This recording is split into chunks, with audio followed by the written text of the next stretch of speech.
영어 원서 한 권 끝까지 소리내어 읽자. O Hellis, A Retrieved Reformation, 개과천선. A guard came to the prison shoe shop where Jimmy Valentine was faithfully stitching a purse and escorted him to the front office. There, the warden handed Jimmy his pardon, which had been signed that morning by the governor. Jimmy took it hurriedly. He had served nearly 10 months, over a 4-year sentence. He had expected to stay only about 3 months at the longest. Jimmy Valentine had many influential friends outside the prison. A man with so many friends does not expect to stay in prison long. Now, Valentine, says the warden, you will go out in the morning. Brace up and make a man of yourself. You are not a bad fellow at heart. Stop cracking safes and live straight. Me? Said Jimmy, in surprise. Why, I never cracked a safe in my life. Oh, no, laughed the warden. Of course not. Let's see now. You got sent to the prison for cracking the safe in Springfield. You men always have a reason like that. You never went to prison if you didn't break a safe. Me? Said Jimmy, still blankly innocent. Why, warden, I never was in Springfield in my life. Take him back, Cronin, said the warden, and give him outgoing clothes. Bring him here again at 7 in the morning. Better think of my advice, Valentine. At 7:15 on the next morning, Jimmy stood in the warden's office. He had on some new clothes that did not fit him and a pair of the stiff, squeaky shoes that the state furnishes to its discharged prisoners. The clerk handed him a railroad ticket and a $5 bill, with which the law expected him to become a better man. The warden gave him a cigar and shook hands. Valentine 9762 was recorded on the books, pardoned by governor, and Mr. James Valentine walked out into the sunshine, disregarding the song of the birds, the waving green trees, and the smell of the flowers. Jimmy headed straight for a restaurant. There, he tasted the first sweet joys of liberty in the shape of a broiled chicken and a bottle of white wine, followed by a cigar, a grade better than the one the warden had given him. From there, he proceeded leisurely to the depot. He tossed a quarter into the hat of a blind man sitting by the door and boarded his train. 3 hours set him down in a little town near the state line. He went to the cafe of Mike Dolan and shook hands with Mike, who was alone behind the bar. Sorry we couldn't make it sooner, Jimmy, my boy, said Mike. But we had a protest from Springfield, and the governor hesitated. Feeling all right? Fine, said Jimmy. Got my key? He got his key and went upstairs, unlocking the door of a room at the rear. Everything was just as he had left it. There, on the floor, was still a metal button that had been torn from the jacket of Ben Price, the eminent detective, when they had arrested Jimmy. Pulling out from the wall, Jimmy slid back a panel in the wall and pulled out a dust-covered suitcase. He opened this and gazed lovingly at the finest set of burglar's tools in the East. It was a complete set made of specially tempered steel, the necessary sizes and shapes. Jimmy invented them himself, and he was very proud of them. Over $900 they had cost him to have made at a place where they make such things for the profession. In half an hour, Jimmy went downstairs and through the cafe. He was now dressed in a good clothes and carried his dusted and cleaned suitcase in his hand. Got anything on? Asked Mike Dolan genially. Me? Asked Jimmy in a puzzled tone. I don't understand. I work for the New York famous bread and cake company. I sell the best bread and cake in the country. This statement made Mike so happy that Jimmy had to take a drink with him on a spot. He never touched hard drinks. A week after the release of Valentine 9762, a safe was broken open in Richmond, Indiana, with no clue to the author. A scant $800 were taken. 2 weeks after that, patented improved burglar-proof safe in Logansport was opened. $1,500 were taken, securities and silver untouched. That began to interest the detectives. Then, an old-fashioned bank safe in Jefferson City was opened, and banknotes amounting to $5,000 were taken. The losses were now high enough to bring the matter up into Ben Price's class of work. By comparing notes, a remarkable similarity in the methods of the burglaries was noticed. Ben Price investigated the scenes of the robberies and told, "That's dandy, Jim Valentine's autograph. He's resumed the business. Everything easy, everything clean. All he's got the tools that can do it. Yes, I warned Mr. Valentine. He'll do his bit next time without any showtime or Clement's foolishness." Ben Price knew Jimmy's habits. He had learned them while working on a Springfield case. Long jumps, quick getaways, and taste for good society. These ways had helped Mr. Valentine to become famous as a successful dodger of retribution. It was given out that Ben Price had taken up the trail of the elusive cracksman, and other people with burglar-proof safes felt more at ease. One afternoon, Jimmy Valentine and his suitcase arrived in Elmo, a small town in Arkansas.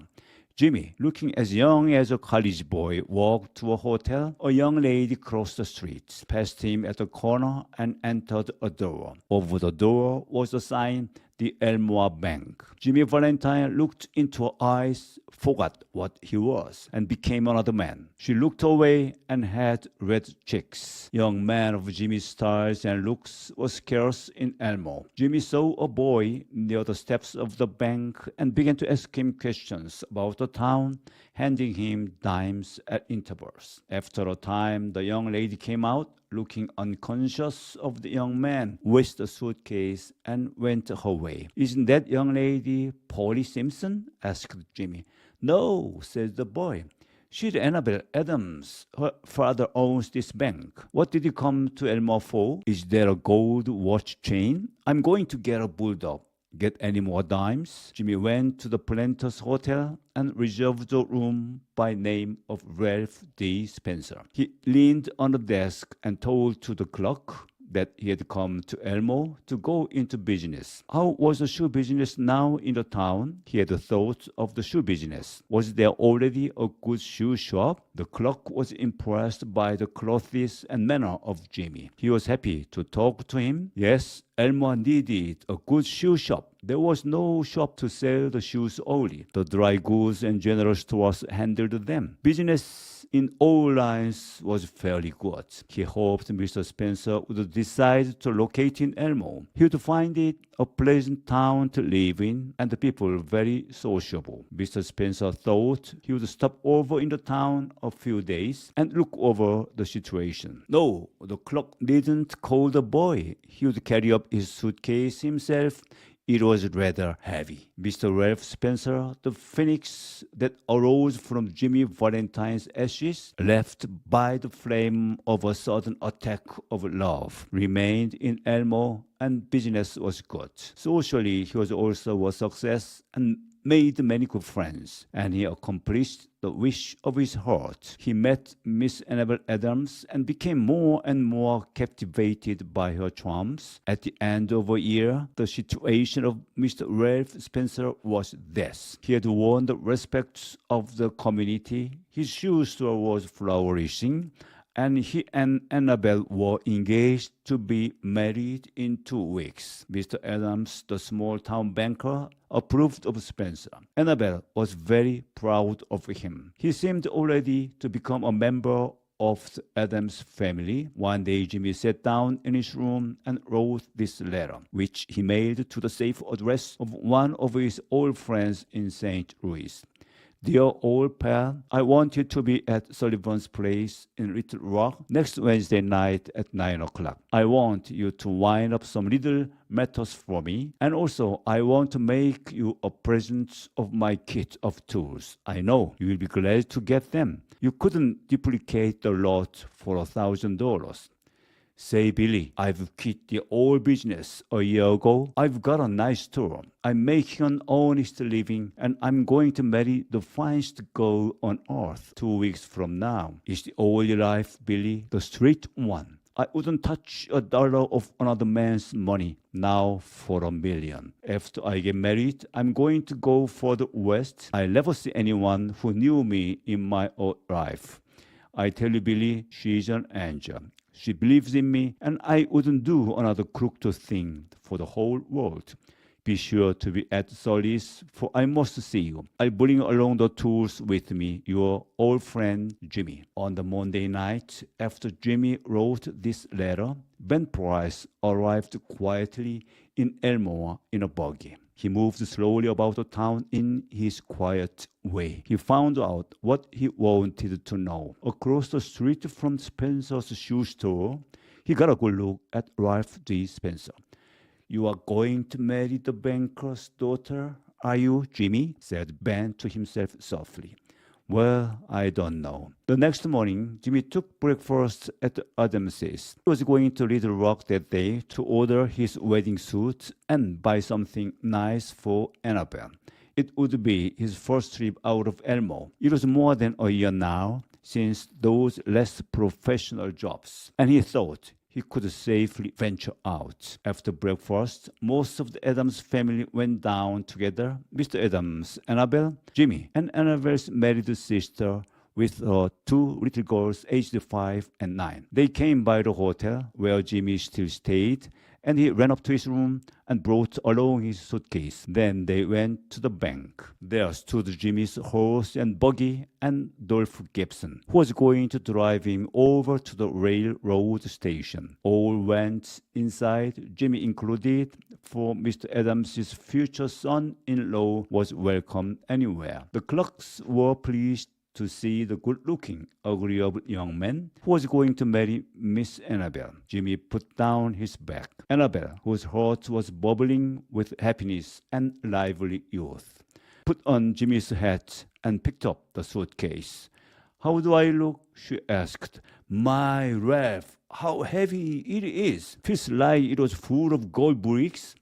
A lot of nickel-plated shoehorns in there, Jimmy said coolly. The Elmore Bank had just put in a new safe. Adams was very proud of it, and he wanted everyone to see it. The vault was a small one, but it had a new, patented door. The door was controlled by a clock. Mr. Adams beamingly explained its workings to Mr. Spencer, who showed a courteous interest. The 2 children, May and Agatha, were delighted by the shining metal and funny lock and knobs. While they were thus engaged, Ben Price entered the bank and looked around casually. He told the teller that he didn't want anything. He was just waiting for a man he knew. Suddenly, there was a scream or two from the woman and a commotion. While they had not been watching the children, May, the 9-year-old girl, had playfully but firmly shut Agatha in the vault. She had then turned